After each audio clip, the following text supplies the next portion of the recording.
we've been struggling. We struggled too in the first two games. It's not like we've been like super solid, you know.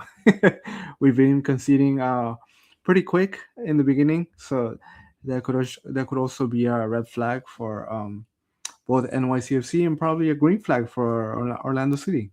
You know, if Oscar Pareja looks at this and say, "Hey, they've been kind of shaky in the first few minutes, so we're going to attack," you know. Um, I think it's going to be a 2-1 score, or at least maybe a 2-2 draw. 2-2 draw. Mm-hmm. Well, I'll take the draw. I'm I think this game is going to be a game that Orlando's going to start shaky.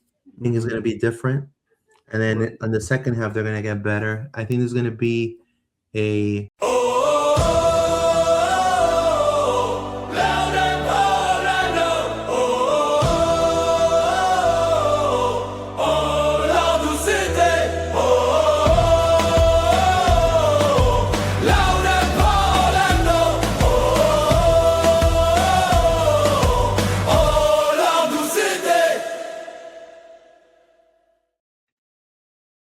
Hello, everyone. Welcome to Loud and Proud Orlando.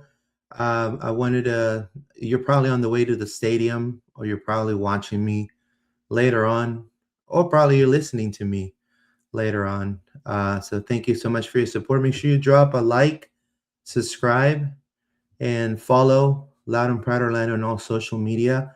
My name is Luis Carlos Pineda, and today I have a pleasure of doing a preview of the NYCFC Orlando City game coming up later around 2:30 p.m. at Yankee Stadium. Obviously, with my good friend and NYCFC Fireside and Empire Soccer Media, Juan Carlos is going to be here with me today. And we're going to be discussing, how NYCFC is unbeaten in returning to Yankee Stadium for the home opener. Orlando City definitely is reeling a losing streak right now. So we're going to be discussing tactics. We're going to be discussing momentum. We're going to be discussing tactical battle, plus possible lineups, key players. So make sure you stay tuned, buckle up tight, and enjoy the ride. Thank you.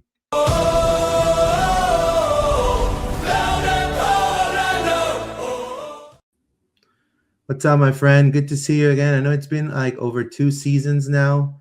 Juan Carlos, how you been, my friend? Hey man, how are you? Thank you for having me. Yeah, it's been a while, but happy to be back. Yeah, so definitely you've been covering NYCFC for a long time. Obviously, I think I saw a picture of you at the MLS compound right there on the cool table, like with all the flashing lights. So, man, I'm so proud of you, bro, of all the positive that is happening to you and your reporting. And I think hard work definitely pays off. So, kudos to you, my friend.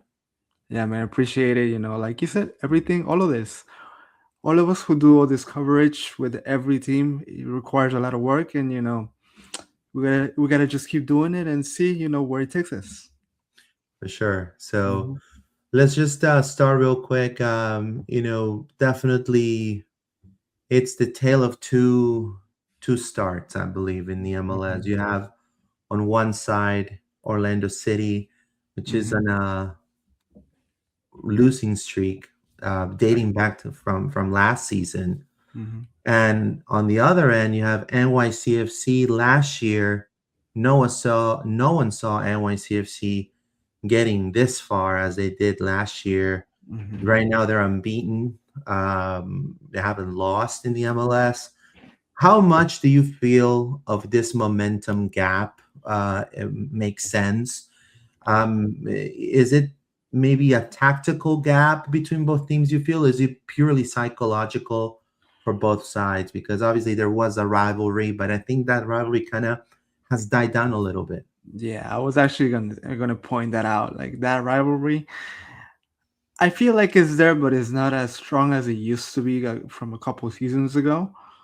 But like, yeah, I do feel like, at least in my perspective, like both teams have lost key players ahead of tomorrow's matchup. So I believe given that NYCFC have won the first two games, kind of puts us like in an advantage. But like I think we're both in that kind of same scenario per se. Now, this NYCFC side is the Mhm. first home game of 2026. Everybody's been talking about the small pitch, the small pitch, the small pitch. We talked about it on the last spot as well, live. How does the narrow pitch at Yankee Stadium specifically amplify? Obviously, and I'm sure you watch other MLS games aside of NYCFC. All How, right. how does small pitch amplify, or do you feel it may amplify Orlando's current defensive vulnerabilities? I mean, honestly, technically speaking, like all MLS teams should be already used to the dimensions of the field. Like even so, I believe that every coach, prepares their team like, hey, yes, NYCFC has like small dimensions, or like the size of the field is different. So let's prepare the game with that in mind. Honestly, they've been in the league since like 2015, so I think at this point it shouldn't really be something that, hey, this is gonna be like a uh, like a setback, or it's gonna limit us to play against them. They already know it. They come prepared for it, and I think, hey, like you should just play the game and that's it. Like should It be. Mhm. it comes more from the Orlando side, if you've Mhm. noticed. Yeah. And obviously, without being biased or anything, I mean, it's Mhm. coming on the last pregame press conference that they had Mhm. at practice. Mhm. Oscar Pareja mentioned the narrow pitch. Ivan Angulo mentioned the narrow pitch. I don't know. Do you feel like they're going to use that as an excuse, or do you think it shouldn't matter anymore? I mean, I think it's psychological at this point. Oscar Pareja has been at Orlando for a while, so he knows about the dimensions of the field and all of that issue. Or, when that's brought up, I think it's all the time.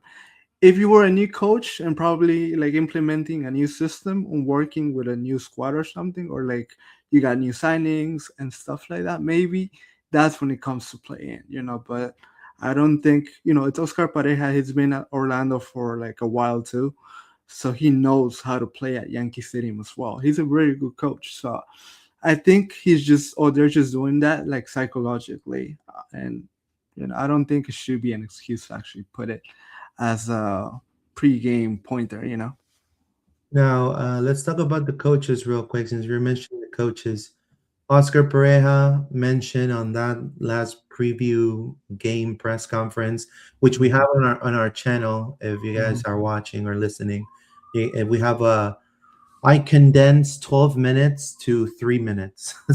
So There you go. That goes to show how insightful Oscar Pareja is. yeah, so So the yeah.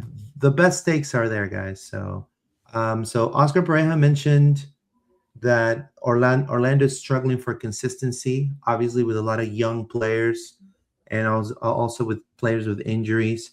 Do you see this Orlando team? I'm talking about this Orlando team right now, Mhm. playing scared or conservative, to stop the bleeding, or do you think they're going to try to shoot out NYCFC? I think honestly, it's gonna be a very even game because NYCFC also has, kind of gaps within the lineup. We don't have Alonso Martinez, the main striker. We lost Justin Hack in the defense. We're incorporating a new player also. What's his name? I think it's uh, Kai Trewin. It's in the defense. So, getting to for them to get like a partnership with Thiago Martins in defense, and actually getting also the best of Maxi, because believe it or not, age, it's a number Yeah, at this point. he's I mean, he's 39. still pretty great. Yeah, it's still he's pretty great. I mean, he's still one of the top players. He actually carried NYCFC to the playoffs practically the last season. So, but connecting the defense, connecting the offense, getting those gaps together, and then talking about Orlando as well, young players, also with NYCFC system. He's also implementing new players as well. So it's going to be an even match. I think they're both going to be back and forth, honestly.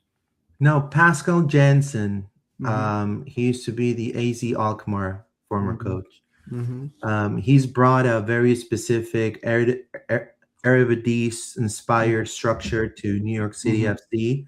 Hmm. How do you see him adapting his total football principles to the tight, kind of claustrophobic dimensions of Yankee Stadium, especially against this team like Orlando City? I mean, he's already proved that, he's doing that already. I mean, yes, we lost Alonso Martinez. He was kind of like the focus in attack, or like the main starter for like the kind of like the tactics that he's trying to build up. Like, he's usually played like long balls, possession from the back. But like, I think nothing really changes. We get Thales Magno. We got Maxi Morales. We have Kevin O'Toole. These players that already know how to play his system. It's probably just going to be a matter of like adjusting whoever is in the attacking position. And Nico Fernandez is playing kind of like a false nine right now. I think it's always been about possession. I think the profile of managers since the club started, it's been about possession. A lot of people like, yes, it's CFG, and they kind of play that same kind of philosophy. But again, like you said, it's like kind of like the other BC kind of tactics, something similar. And I think it's going to be pretty evenly game. Again, like I said, two squads with young players, so it's going to be interesting. Now, with the transfer window closing March 26th, obviously Hmm. Alonso Martinez Hmm. is out with an ACL tear.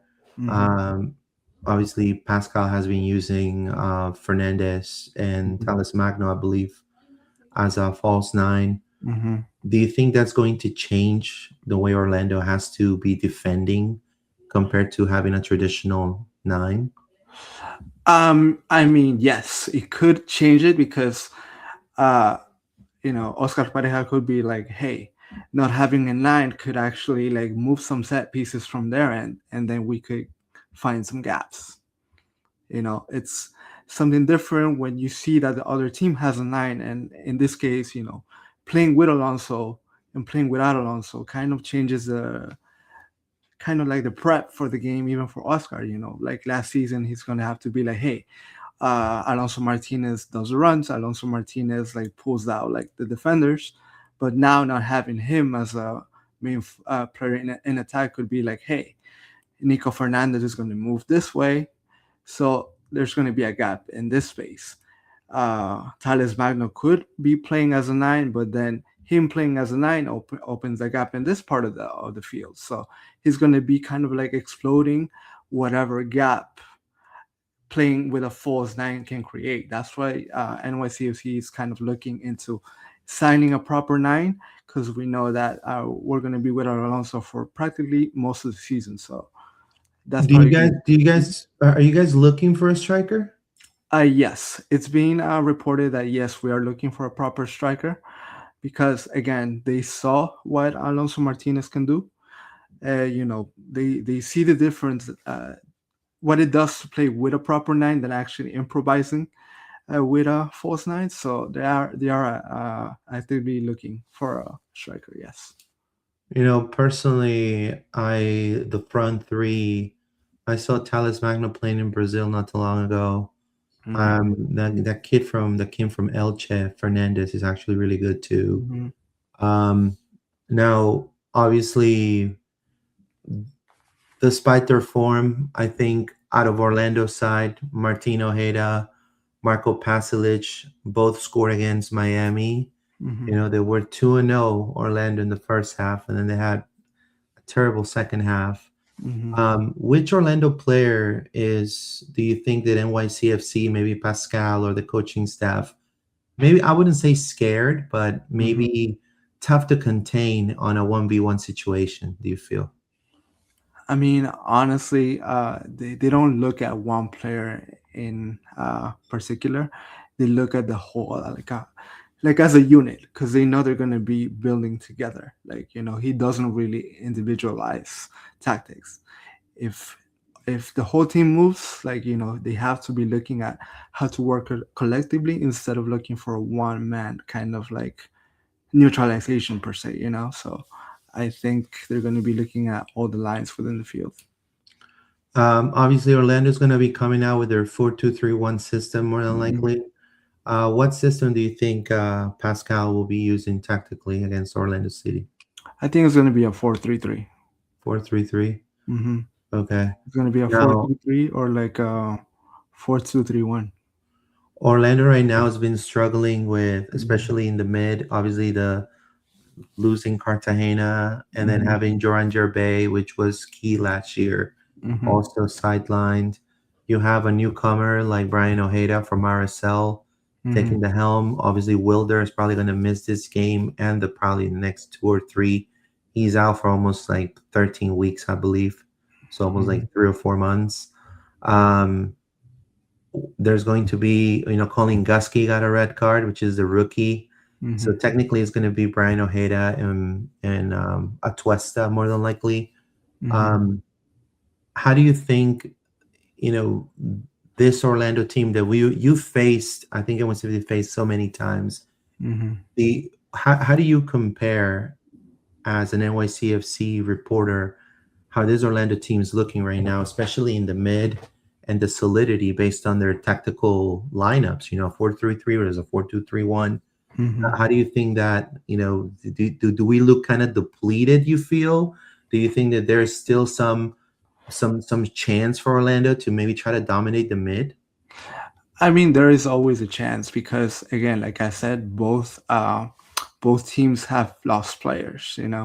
It's not that we're having a young Maxi Morales or like a top Kevin O'Toole or like a O'Toole with more experience, or maybe not losing Andres Perea last season. Like losing him as a midfielder as well, like kind of gives us like kind of evenly matched situations because we're both trying to figure out that balance in midfield. You know what I'm saying? So they're both going to be missing some key players. Yes, we're having Maxi, we have O'Toole, but both teams are going to be just kind of back and forth actually in that area. Now it's going to be the battle of the goalkeepers too. Hmm. Matt Freese, to me, one if not the best keeper in the MLS. The number one for USA. He's been Hmm. solid. Hmm. Maxime Crepeau, right now winning the number one for Canada right now. Even though he Hmm. has the second most saves in the league, Hmm. he's also conceded six goals. Right. Hmm. How do you see this duel panning out? That's I think that's where we have like kind of like an advantage because Yeah. Freeze has been able to learn or like kind of dominate playing in the back. He kind of like sets up a play, an attacking play, from like a goal kick per se. Like one counter attack could be like from his long shot. And then he could set up either Thales Magno or any of the wingers.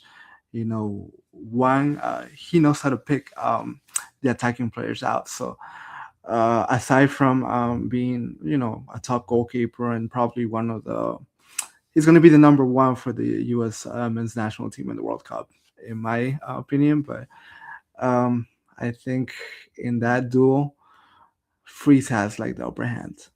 Hmm. No, let's talk about the newcomers because Hmm. there's new faces also for Orlando, but Hmm. also for NYCFC. You mentioned him a little bit ago. Hmm. Kai Truen has been a really good standout, a new signing in the pivot. How Hmm. vital is going to be his ability to drop into the back line to Pascal's build up play? And do you feel like this Orlando midfield can even get close to him? I mean, yes. Maybe not later in the season when there's more games played. Right now it's like what, the third game of the season. Yeah, right. Second or third. Yeah, the Third. third. It's gonna be third. So there's really not that much chemistry. He came in the off season. He's still trying to, like, again, like I said earlier, he's trying to get the feel as to how the backline plays, how he can incorporate himself into the midfield if needed. So I think what he's trying to do is just trying to get some minutes. Like I said, we lost Justin Hack. He was also one of the key elements for NYCFC this last few seasons. So losing a player like that and like trying to get the best of this new player, it's just going to be like in terms of couple games again. Like I said, the more games he has, the more minutes. I think the more we're going to see what he's able to do. But as of right now, I think Orlando can actually kind of experiment and kind of pull up front and see what how they can attack NYCFC. Now, Pascal Jansen called a healthy Keaton Parks a new signing, essentially. Yes. Given his obviously his history with blood clots, how is Jansen right now managing his minutes? And do you think he's going to be any X factor that may break Orlando's low block? You feel? I mean, honestly, yes, his history and nobody expected him to miss or like to kind of like become like an unavailable player so early into the last season. We lost a player in midfield through like for half of last season. Mhm. So him being back, yes, it's like having a new player, but it's also having getting experience back in midfield.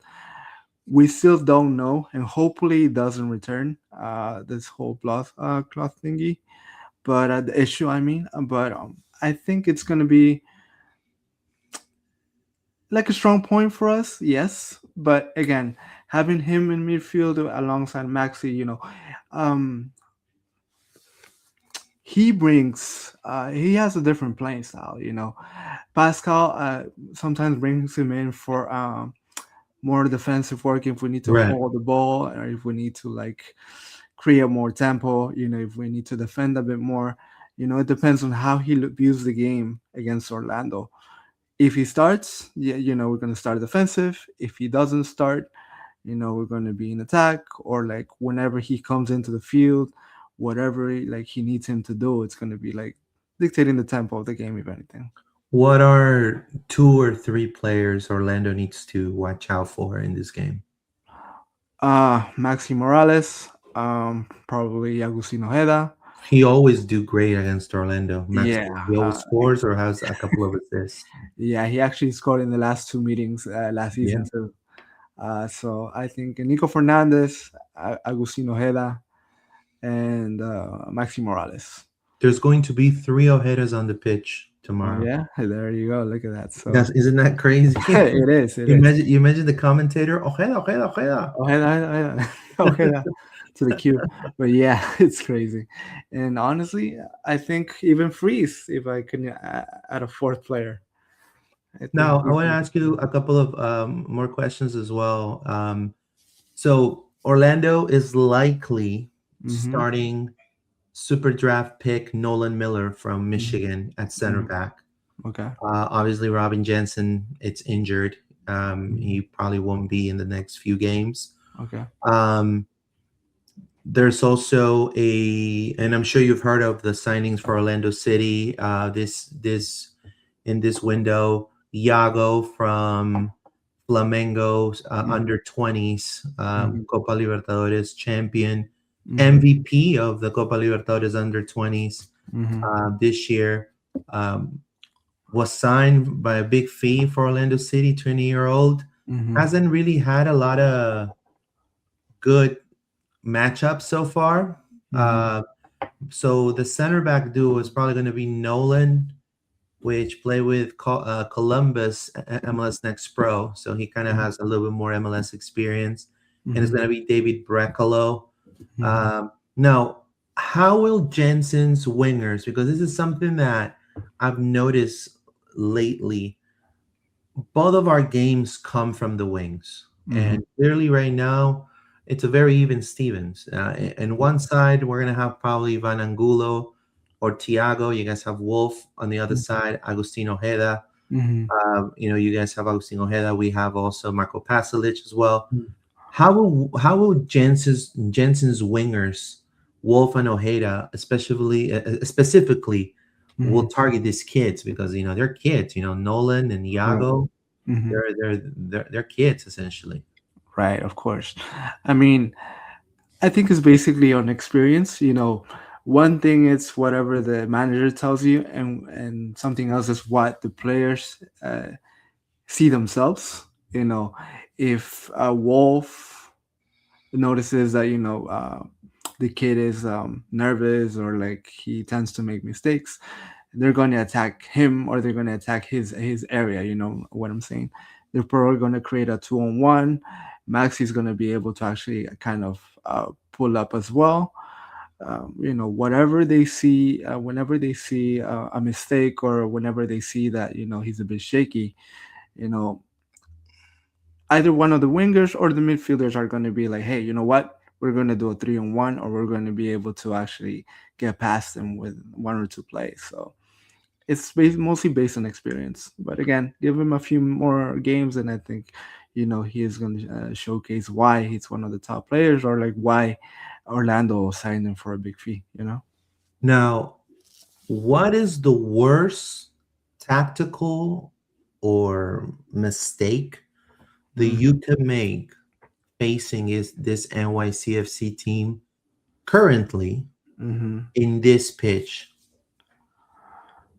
What do And you I would mean? like the fans that are watching to Mm-hmm. listen to this part because I feel this is going to be important because lately we've seen a great Orlando City in the first half, Mm-hmm. and then a terrible Orlando City in the second, and a lot of things have been tactical decisions. Mm-hmm.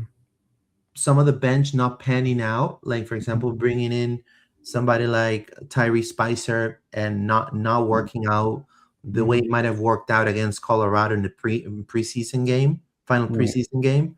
Mm-hmm. So, what is you've reported the team a long time, a tactical mistake or a big doo doo Mm-hmm. for you to see that's gonna be like, okay, yeah, NYCFC is gonna close this, what does Orlando have to do to really botch this game? Honestly, I would say just be not completing passes Right. So in in turnover. in the turnovers in the defensive area. Like, yes, you guys lost midfielders, and there's new kids on the defensive line, but that mentality, or the momentum in defense could be like, if you don't clear the balls, if you don't make any clearances, or like maybe set pieces, or like maybe a bad free kick, or like a misplaced pass. Again, turnovers could be like the main issue. So do you feel like parking the bus would work on this team? At the moment with Orlando, yes. With Orlando, yes, because they're gonna need all the support. If they don't feel like the defensive line is strong enough, or like they need like additional help, they're gonna be So like, you you know feel what? like if Orlando parks the bus in minute 60, Hmm. that could be a good tactic against this NYCFC side? Yes, yes, and no. Yes, because yes, they're gonna be. You know what? We're gonna prevent more goals, and no, because one or two plays could actually open up like some spaces, and then more attacking players in the area, more attacking players in the box, could actually be like more goals and anything. It's like a 50-50. It could help you out, kind of like stop the bleeding per se, but like it's a 50-50. Now, obviously, we talked about Orlando's right now. Obviously, no Luis Muriel, right? Hmm. No Wilder due to injury. No Jensen due to injury. Pedro Gales is gone. Hmm. Rodrigo Schlegel is gone. Dagger Dan Thorhalston is gone. Hmm. Um, my question for you is, despite their form right now, I'm talking about Martino Ojeda, Marco Pasalic, that are Hmm. clearly shown that they're probably the two most clinical players this team has right now Hmm. on paper. Mhm. Um, w- which of the what defensive schemes do you feel maybe NYCFC is going to try to do to neutralize either Ojeda or Pasalic with the current squad that NYCFC has right now? Obviously, you guys lost Hack. We wanted Hack. Mhm. I Mhm. think every single Orlando City fan that's listening and watching right now, Mhm. we really wanted Hack, and then I can't believe LA Galaxy got him. But clearly, what do you think? How is Pascal going to handle that? I mean, honestly, he's gonna try and put probably Taven Gray, Taven Pro- Gray, yeah, probably he's such Taven a great Gray, player. and probably Thiago Martins as well, like the two main pieces in defense. Taven Gray, Thiago Martins, and if needed, Kevin O'Toole. But Kevin O'Toole is more of like an option to get out and attack. He's kind of like a left back. You know what I'm saying, or like a right back. He kind of provides an additional asset in terms of attacking. But I think regarding your two players, Thiago Martins and Taven Gray are going to be, because they're the most aggressive parts of that defensive line. So it's gonna be tough. I know we're going to be doing the prediction 11s in just a second. Mhm. Obviously, do you feel like Jansen's gonna reward the 11 that beat Philly 2-1, or are you gonna, or do you feel like we're gonna be seeing Thales Magno get his first start as the I, nine? I mean, I think because in the last match, Nico Fernandez Right. played as the nine most of the game. You know what I'm saying? So, and I think still Thales Magno. I think he picked up an injury right Wow. before Wow. the season started. So, if he's not 100% fit, like I don't see him start Thales Magno starting. So yeah. Now we are a year out Hmm. from the 2027 opening of your new stadium. Hmm. What's the latest insider word on construction at Willets Point? It's still on track. No, yes, it was made official like a month ago or two that we are gonna start the season, the 2027 season at the Etihad Park. I think the first 3 months are gonna be played between Yankee and City Field, but for the summer of 2027, we're gonna go full out and we're gonna start playing at Etihad Park. Everything is on schedule. Now, Todd Donovan recently called Hmm. on an interview the new stadium a recruiting tool like no other. Hmm. Um, Obviously, Orlando on our side, we're already going to wait till the summer to sign Hmm. ADP. We're going Hmm. to run with this team probably till the end. We Hmm. try to get Antoine Griezmann, Hmm. and it didn't really work out. He wanted to stay with Atletico until the Hmm. end, till the end of the season. Right. Now, have you Hmm. and NYCFC is known. I like this version of Hmm. NYCFC. Your Right. old version of NYCFC before the championship, it was star-studded. It was kind of like you guys Hmm. were like the Inter Miami before Inter Miami. At some Right. point you had Mix Discarud, and you had, you know, you had David Villa, you had Frankie Lampard, you Hmm. had all these top players. You Right. know, are you guys gonna target a DP within the summer? Also, are you guys gonna, or after the World Cup? Because we feel like after the World Cup, at least for Orlando, if things are not going our way, Hmm. the front office maybe eyeing a new coach, maybe eyeing obviously a new DP if the Griezmann thing fell through. Are you Hmm. guys, like Donovan said, a recruiting tool like no other? Do you feel like that's gonna help? Are you guys gonna maybe wait it out till after the World Cup, or you guys kind of want to sign one now and see what happens? I mean, honestly, and I know you're familiar with this. The rumor of Anthony Griezmann, it's already pulling strings. Hey, we're a year in. We're a year out from the new stadium opening. Everything is on track. Yes, we should be getting a DP. We should be like it should be Big enough to name. actually pull someone in. Like I know we're not playing in a proper soccer stadium, but hey, we're gonna be like a couple of months out, and you're gonna be here. You know, want to be our marquee player, or want to hold out a couple months and just start playing the rest of your contract in the new stadium. You know, or like again, like you said, just wait until it opens next year and then just try to bring someone in. But then again, the market for DP players like is not really the same pool as we used to have. Like when we started in like 2015, we were able to get Lampard, we were able to get Pirlo, like you said. Yeah, that's insane. Like it's the top players that used to be like kind of drew attention are not like there's not really that many left, honestly. So like I think as of right now, if we really wanted to make a statement, like get Anthony Griezmann. So you guys want to go for Griezmann? I would say we want to go for Griezmann. Yeah, I mean, I would pull like I would say, hey, you know what? If you Let's ask do me, it. I would be like, hey, like I said with him, it's like like I told you, hey, listen, man, I know we offer a baseball stadium now, but it's coming. Like you see, like, come with us, come with me. I would tell him, come with me to visit the stadium. Like it's gonna look great. Sign the contract, hold it out, but you're gonna be in a new stadium. You're gonna be like the face of like the team for like next year.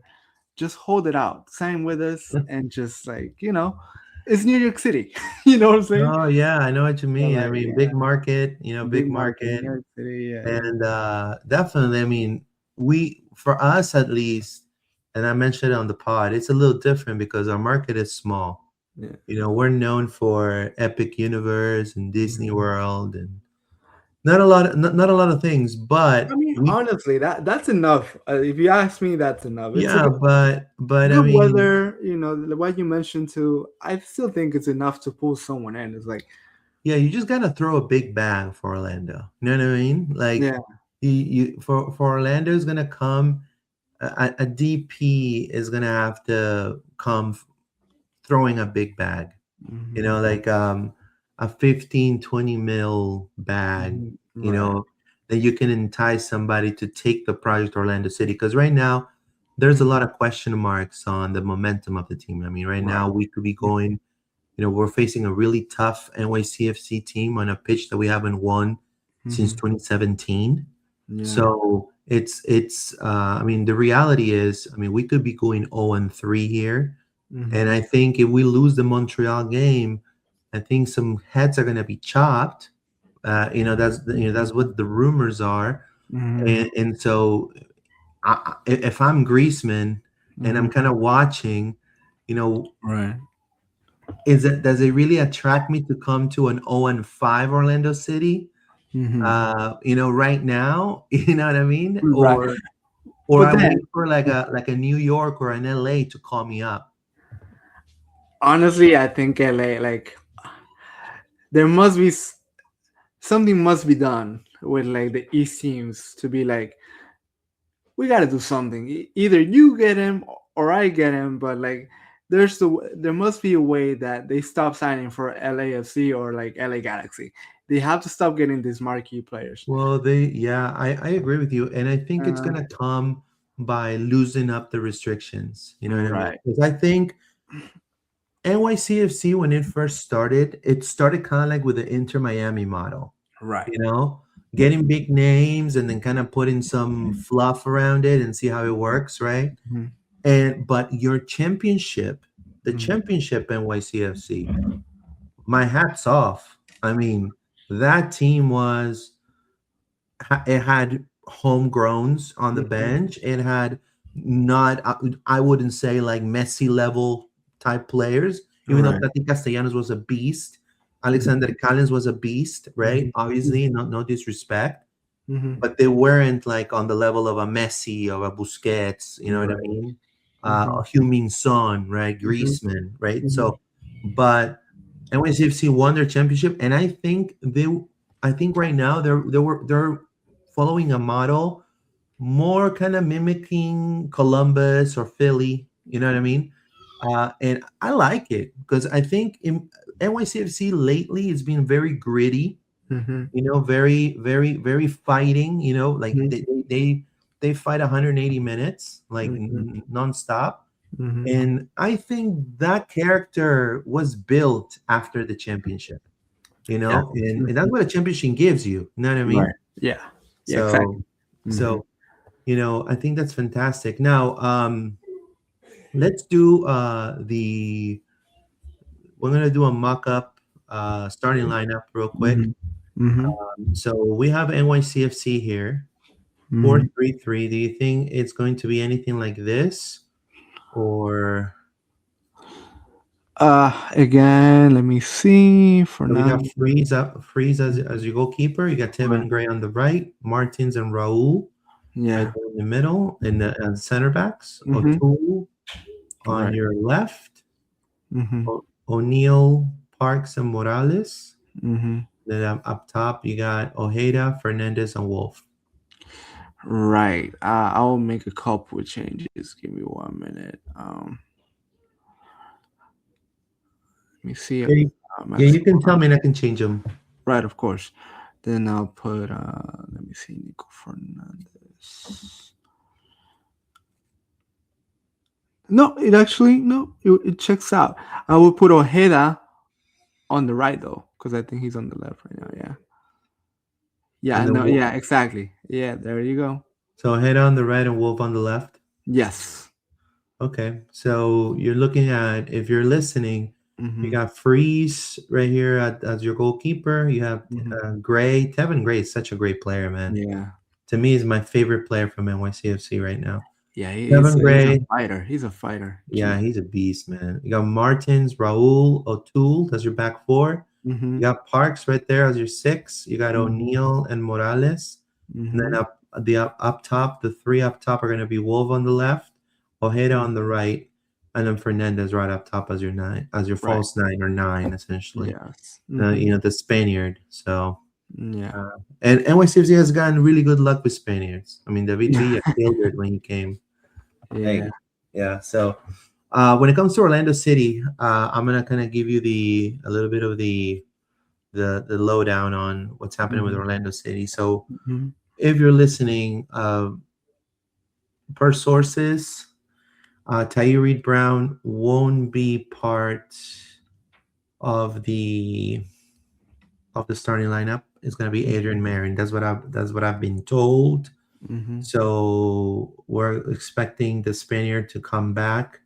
Mm-hmm. We're going to have Miller and Brecalo, and we have also Dorsey as your back four, former Houston Dynamo right back Mm-hmm. as your kind of double pivot essentially, but not so quite literally. And I think this is going to be something that NYCFC could definitely exploit. Mm-hmm. It's going to be Ojeda and Atuesta. Okay. And typically, Pareja likes a double pivot, so two defensive mids, especially Mm-hmm. against teams like NYCFC, Mm-hmm. Philly, Columbus, Nashville. But obviously, Cartagena's sideline. Now, one thing about Atuesta is he's a great ball handler when you give him a lot of freedom. Mm-hmm. But the problem is he's known for a lot of turnovers when he tries to play defensively. Right. So lately, he's had a couple of turnovers that ended up in a goal. So that's a side that definitely they could exploit. Also, Ojeda is doing the grind, trying to recoup the ball. Mm-hmm. You don't see that Ojeda that goes forward and Mm-hmm. it's like that offensive threat. Right. He's more playing defensively now. Mm-hmm. When it comes to the 10, is going to be obviously Martin Ojeda Mm-hmm. right here. Marco Pasalic is going to be on your right. Ivan Angulo is going to be on your left. And then right up top, from my understanding is we may see the Brazilian Thiago Carvalho, which he used to be former Bahia. Mm-hmm. He played in the preseason as a 9. His position is left winger. Mm-hmm. But we may see Thiago right there at the 9. That's Right. my predicted lineup right now. Duncan may be coming as a substitution in the second half, but Mm-hmm. this looks to be the Orlando City lineup. So Crepeau at the helm, Dorsey, Brecalo, Miller, Marin, Ojeda, and Atuesta. Then you have Angulo on the left, Pasalic on the right, and right in the middle, Martino Ojeda, number 10. Mm-hmm. And then right up top, Thiago Carvalho. That'll be the lineup for Orlando City. What do you feel about this Orlando City? It's a little different than the other ones. Of course, yes. I think it's going to be a lot of. Actually, it's pretty interesting. Those three in the middle practically are going to be kind of like like a triangle rhombus formation. So like Yeah, that's probably going to be tricky also to kind of figure out as well. Being I straight have a up with. I have a feeling that when it comes to the center backs, Mm-hmm. we've noticed, and I've noticed at least, that the one that gets forward most is Mm-hmm. Brecalo. Mm-hmm. So Brecalo likes to, and that's where the rhombus starts. Okay. So Brecalo takes the ball, Miller stays back, Marin stays back, Dorsey becomes compact. So there's three in the back. So He you goes practically, yeah, you play three at the back if anything. right. So he goes forward. Mm-hmm. There's also been times that you see kind of, Marin kind of becoming a third center back, or even Oscar could change to a 3-5-2 and Mm-hmm. put Iago, and then Mm-hmm. have either Tyrese Spicer Mm-hmm. and Pasalic be the wing backs essentially. Right.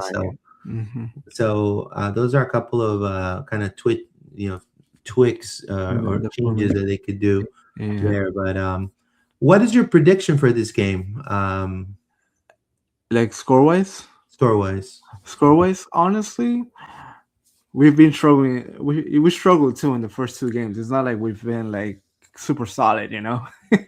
We've been conceding pretty quick in the beginning, so that could also be a red flag for both NYCFC and probably a green flag for Orlando City. If Oscar Pareja looks at this and say, "Hey, they've been kind of shaky in the first few minutes, so we're going to attack," you know.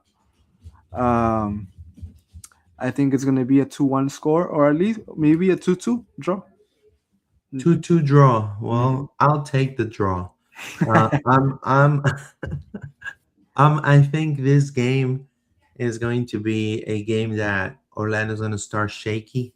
I think it's Mm-hmm. going to be different, and then in the second half they're going to get better. I think there's going to be a 3-3 draw. I think Three three draw. Oh wow, there's going to be that's a it. lot of goals. Yeah. Hopefully, Hopefully. yeah. I think it's Yeah. going to be a 3-3 draw. Mm-hmm. Hopefully, I'm not I'm not jinxing the team, but Mm-hmm. in the end, I mean, Orlando is in this rebuild mode, Right. and again, if Orlando goes 0-3, the fans are already pissed off, man. I mean, Mm-hmm. here the fans are like completely like demotivated.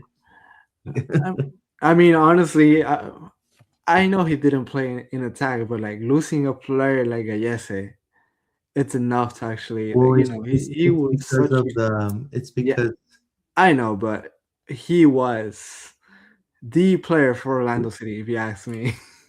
look, man, and again, people are gonna hate me, and I try to sometimes Uh-huh. change the question because people think, oh, he's Peruvian, so whatever. Uh-huh. Look, I've been critical of Galese. He's had a couple of botches, but Uh-huh. for per sources, Uh-huh. he was ready to take a pay cut. Uh-huh. The Like, problem here, uh-huh. Juan, Okay. is that they show him the door. Oh, they're just like, you know what? That's it. Like, we gotta move So on. so he comes in with his little with his pen. Uh-huh. He comes his little toiletries. He Right. walks in. Okay, sir, I'm ready to sign. Mm-hmm. Obviously he didn't look for any team in June Right. Of course. because Yeah, he's he gonna was under, stay. bro. I'm Galese, bro. I'm the number one, Yeah. right? Yeah.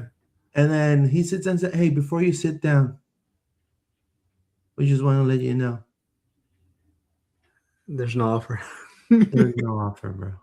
No. We're not gonna use you this year. You're gonna have to look for any team." That's crazy. All right, thank you so much. And then kind of like the Simpsons meme of Grandpa Simpson grabbing his hat. Yeah. Yeah. That's When he walks in and he walks out Yep. right away. And Yeah. he walks in and walks out. Exactly the same thing. Wow. So obviously now he's killing it in Colombia, right? Right. He's doing really good there. He's been really good. But I'm gonna throw, and I know people are gonna be so mad right now when they hear this. He has businesses in Orlando. Don't he still loves the city. His kids are from are they love here, they love it here, they have a house here. Right. Don't, if things don't go well for Orlando, do not think that he ain't coming back. He's willing to possibly even take a cheaper salary. He's already a green card holder. He's not gonna take a space, International spot, yeah. an international spot. So new coach, you're trying to bring nostalgia back. El Pulpo, Crepeau really didn't pan out. You really think they're gonna pull? Like, let's say that happens. You really think they're gonna call him back from Colombia? I don't know. I mean, it's not like I see it happening, but I could understand. I mean, I've seen it happen in soccer, so it wouldn't surprise me. Okay. You know what I mean? Like, I really don't. I really wish I wish Maxime Crepeau to do amazing. Again, I don't want people to think that I'm just trying to. I'm just saying. I think that if next year you offer Galese a cheaper contract, no Pareja, with a new coach, and then Antoine Griezmann, he's gonna say, "Where do I sign?" Oh, I'll sign for 300,000. I sign for 300,000 right now, because bro, he wants to retire here. He has this whole, I mean, yeah. I mean, honestly, I thought they were gonna give him a new contract. I was like, he's done everything at Orlando. He actually, I think the bad taste in his mouth is mainly for the people who kicked him out. It's not with the organization, it's not with the fans, it's not with the badge, it's not with the culture. Right. I mean, he was a big part of building the culture in Orlando. Of course. He actually he went to the World Cup, no? Playing in Orlando, correct? Yeah, playing Orlando, yeah, man. There you go. Yeah, so if anything, maybe the ownership could have said that, like, from the get-go. Maybe, it was a way to, like, stall. If they did that and they just told them in the last minute, hey, we're not going to renew you, that's messed up. But if they kind of told him from the get-go, it's like, you know what? Start looking for teams. We're just not going to use you. I'm sorry. Schlegel was the same thing. You know the guy that has that NYCFC moment when he got the penalty? Right. Schlegel was the same thing. They told him he comes into another really big voice in the locker room. Big leadership voice. Comes in the locker room. Same thing. Like, hey, before you sit, we're not gonna. You gotta look for another team. You're not gonna have no minutes. See, that's not the way to do it. You have no minutes, bro. And so that's why and obviously he's Argentinian. So and passport matters. You know what I mean? Of course. Right. So Galese goes to Deportivo Cali. No disrespect to Deportivo Cali, but Galese goes to, and freaking Schlegel goes to Atlas, which is a top team in Mexico. So because passport in this game, if you're Brazilian, if you're Argentinian, it matters, bro. Right. I know I'm not trying to be a hater. It's just the way it is. Like, same with coaches. Who would you hire? Mourinho or Pepito de los Palotes from Peru? Obviously, you're gonna have Josep Mourinho, bro. The Portuguese passport, it weighs more. You know what I mean? Euro champs. You know, it is like that. You know what I mean? I mean, you want a Uzbeki coach, or you want a coach from the Bundesliga? You know what I mean? Like, yeah. Right. So passport matters, unfortunately, in the sport. You know the resume of anything. You're gonna take a player that might not have done as good, but is from La Liga, or you're gonna take a player that's kind of killing it, but it's gonna be a 50-50 from Ecuador. Exactly. But I mean, one thing about Ecuador, I want your opinion. What do you think about the Independiente del Valle versus Inter Miami match? That was the dumbest shit. Listen, about that. I thought they were joking, because I was like, first, the whole programming behind that whole preseason with Miami was just crazy, right? Why they didn't play in Ecuador? Yeah, and then last minute, like boom, they're both going to use the same color of like kits. I'm like, what? Same black too. It's not like it was like a black going to like grayish or like pink shorts, if anything. No, Like well, Independiente's jersey had some blue, no, but but like it, but for it the was, TV things, it looked as if it was black. yeah, yeah. So it's more black with blue lines, kind of Right. faded, hmm No, no, yeah, but yeah, of course. but still, like It looked black. That's why, like, now, whenever. Go ahead. why they didn't play in Ecuador? Uh, who put the money? Oh, so Inter decided the location of it. I Wow. believe so, because I think. Oh no, it was Inter because they canceled it. So I think it was either because of Oh, the weather or something happened with the original program, with the so original they had pro. to move it. Wow. Yeah, So Inter then, decided because to. bro, the people look disconnected. Like obviously, nobody knew who Independiente del Valle is. Yeah. So they're like looking all lost, hmm and obviously Messi. No, they were. I think weren't they scheduled to play in Puerto Rico? Yeah, I mean this was in Puerto Rico. Oh, this was. I thought they played in Miami. No, no, that was in Puerto Rico. Oh, it was in Puerto Rico. Oh, okay, okay. So I was like, It was in Puerto Rico, which it doesn't make any sense. 'Cause, I mean, you ask a Puerto Rican, do you know Independiente del Valle? there you go. You know, they're gonna be like, "What the hell are you talking about? Like, is this Yeah, like they, a they probably put in the money. I was like, you know what? It's gonna be like a last minute thing.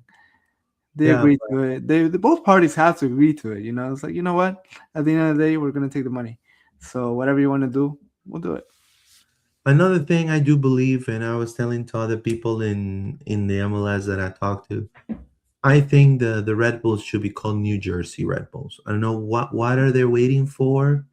What's the what you know why Mm-hmm. bro, just embrace New Jersey. You got Bon Jovi, Mm-hmm. you got the Jersey Shore. Mm-hmm. You got you got so many good stuff I mean, going on in New I Jersey. mean, yes. Even in because they did rebrand this season, What are but I, they? I thought they were gonna be like New Jersey Red Bull or Right, they Red should Bull be New New Jersey. Jersey Red Bulls. What's wrong with Right. that? Right. So they instead of like again, nothing against rebels because like at the end of the day, we're still neighbors. I have friends that are diehard Red Bull No, fans. no, no. I mean, I Yeah, have yeah. mad respect for the Red Bulls as well. I mean, Right. we just got beaten by them in so like Yeah. I'm humbled Right. But by them. then again, I don't know why they don't want to take out the New York part. What are your expectations before we close about the World Cup coming up?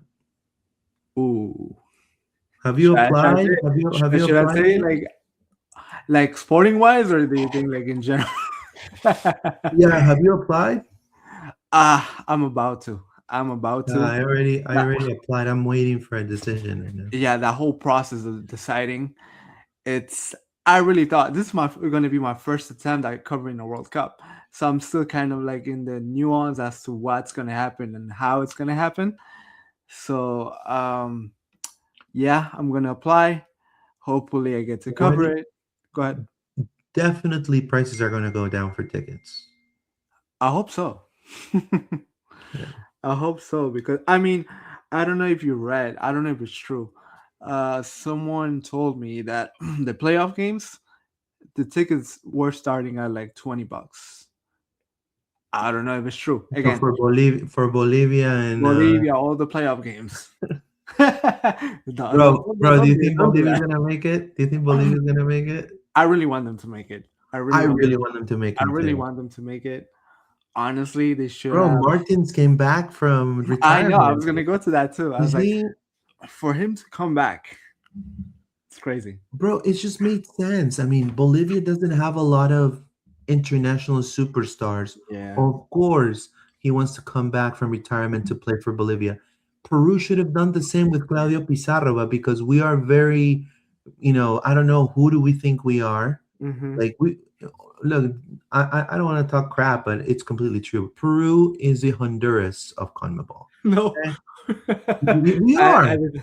We First of are, all, bro. We go went on to record and say that I did not say that. I'm Ecuadorian, so like. bro. We are the Honduras of Mhm, CONMEBOL right now. mhm. Okay, Right. and so we cannot take the liberty to tell Claudio Pizarro, which was probably our best representation in the world of soccer. Yeah. You Tell say him, Pizarro, you know yeah, Peru. yeah. How the hell Rui Diaz goes to the freaking World Cup of 2018 Hmm. without doing anything, Hmm. you know?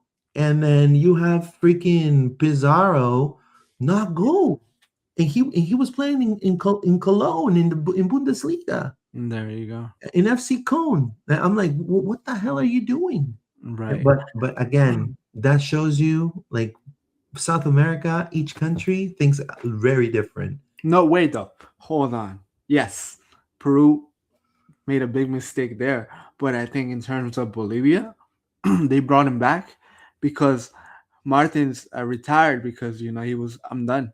He's like, Yeah, I'm done fighting. I did what I could. I couldn't do it. You know what? he had a death in the I'm done. family too. But yeah, I mean, And before we knew about the death in the family, because he yeah, said that when he came back. I don't know if he said it before and they found out before that his father passed away. yeah, But now, the push was like, hey, they're going to a World Cup. I want to come back. It's like, you know what? We owe it to you. Come back, please. You're come actually back. our best I player. respect that from Bolivia, and Hmm. I shame on Peru Hmm. because they've not been able to create a number 9, Hmm.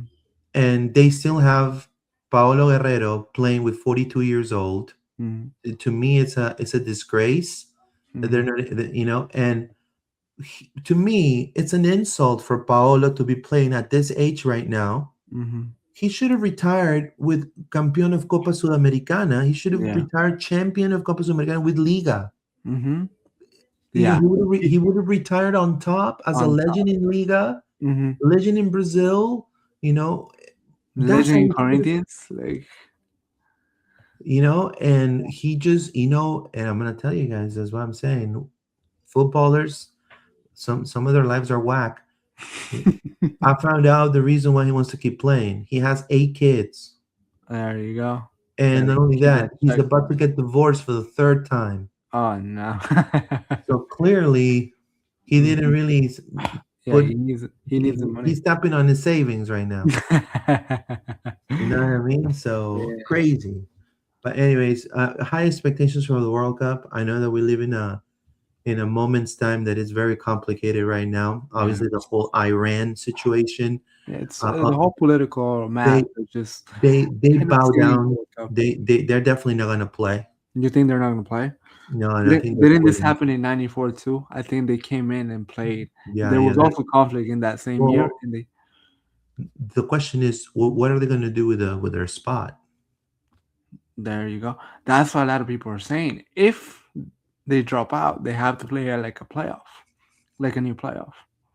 Who goes into the playoff? Now that's the thing is like from for what I've heard from down south Mm-hmm. in South America, the CONMEBOL is pressing to do another playoff with Mm-hmm. the last three shitty teams from the CONMEBOL, like versus like Uzbekistan, the Asian teams, which Right. to me, I mean, honestly, the ones who should go should be the ones in the Confederation of Iran. Right. I mean, yeah, but obviously everybody wants that extra spot. I mean, So yeah, what? they're gonna. I think Qatar is in the World Cup, right? Yeah, yeah. I think they are. Yeah, no, yeah, but it's a shitty team. Yeah, yeah. Look, bro, I would rather have Venezuela No, I'd go. rather have Venezuela take the spot. I mean, think about it. If it's from CONMEBOL, I mean, fair is fair. Yeah, Peru is like dead last. Chile should not go. Chile should not go at all. Chile should Honestly, not Chile. go. Yeah. Peru probably should not go either because we don't have a striker. And I think Venezuela probably is a team that maybe. No, they You they know, they did their thing. Yeah, they kind of like lost footing A- in the last And stretch. now that obviously Venezuela and the whole thing happening, that guy could be selling it like, we're gonna take it to the World Cup. I mean, but keep in mind though, he's been handling travel bans to a lot of countries that are going to participate in it, for people that are going to be participating, like from the countries that are going to be participating in the World Cup. So how is that going to work out? Haiti qualify. Yeah, the Haiti qualify. Yeah, Haiti qualified. They're Yeah, Haiti blacklisted. qualified. Look at that. So And I Haiti is Iran. Yeah. one of the teams that everybody plays abroad There because you there's go. no Haitian soccer league. There you go. But still, he blacklisted the country. So what are they going to do if they come to play? You see, that's that's So that's that's what we're gonna everything is find going out. to come into play. You know what I'm saying? They're gonna have to loosen up the restrictions. It cannot be Yeah. done. Now, even on the press side, on the coverage side, a lot of journalists don't want to come in. A lot of channels or a lot of big names are not going to send their reporters. Yeah, So, people in Peru, they cannot get visas to come. hmm I've offered myself, but like, hey, I'm here. I'm here, but like over there in Peru, like they have their own people. They don't. I They're mean, they're honestly, very in old South school. America, it's like that. If Yeah, it's who you it's know. everywhere, Right? it's like everywhere. Even here, it's who you know that gets you. Like it's like everything in life. If you don't have the connection, you're not gonna be there. Yeah, if you don't have the connection, yeah, you're fucked. And Yeah. and you have to scratch the surface. And hmm then it's funny. Once you get something like a tidbit or a nugget, hmm then they're like, "Are you sure about that?" Because Tom Bogert, if Tom Bogert doesn't say it, There you go. then it's not true. No, I'm just joking. No, You're terrible, no, man. no, You I'm just really are, bro. I'm just joking. No, no, no. Tom Bogert is great, but it's definitely going to be exciting times for soccer. We're going to see a new MLS coming up in 2027.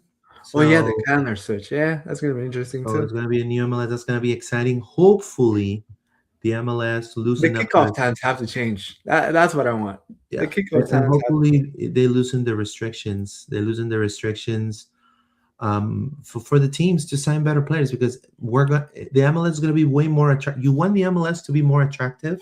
Mm-hmm. You want the MLS to grow for real. You got to loosen it up a little bit. I Mm-hmm. mean, I'm not saying to completely take him out. Right. Loosen it up to a level that there's still a level of parity, Mm-hmm. but also a possibility for these owners to Mm-hmm. truly like drop the big bucks. Because right now, for example, Orlando City, Mm-hmm. I mean, right now they're investing over $80 million on facilities. Right. They're investing, on youth players. A really good over $9 million this season on under 22 signings. They're panning out for the future, and Mm-hmm. then obviously it's missing that key face recognizable player, right? Right. So, and I'm sure NYCFC with a brand new stadium, lovely stadium that you guys are gonna have, and the city and New York that's so beautiful. Boom, you're gonna want to have a good, a Right. recognizable face as well coming into NYCFC, right? So, Right. There you go. So who knows, man? Who knows? I'm telling you. One thing well, is what we want to plan out, but like they call the shots. They definitely. could be like, you So know what? Let's keep saving some more money. We just like we gotta pay off this stadium. You never know. You never know. Commercial deals.